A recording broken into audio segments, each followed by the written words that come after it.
د دولت مرکچی پلاوی له طالبانو څه وغوښتل او هغوی ورته څه ویلي دي. سلامونه لیدونکو، دې ویډیو کې وګورئ.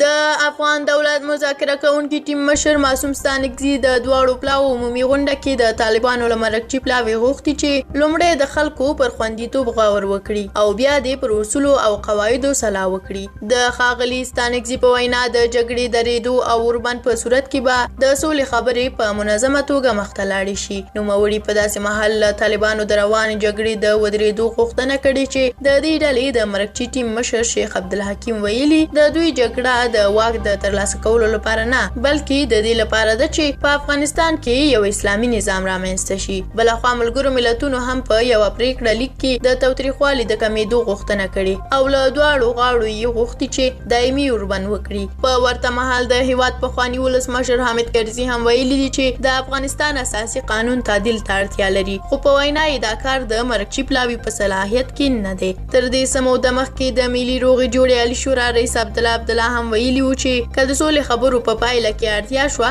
د هیواد اساسي قانون به تعدیل شي. ښاغلي عبدالله له العربیه تلویزیون سره په یوه ځانګړې مرکه کې ویلي و چې په تیرو وختونو کې هم په ځینو مواردو کې د اوسني اساسي قانون د تعدیل غوښتونکي وو او که اړتیا شوه د یو مشروع او ټاکل شوي میکانیزم له لارې باید دا چاره ترسره شي. په همدې حال کې د افغان سولې لپاره د متحده ایالاتو ځانګړی استازی زلمي خلیلزاد هند ته تللی او هلته یې د افغان سولې په هکله له هندي چارواکو سره خبرې کړې دي.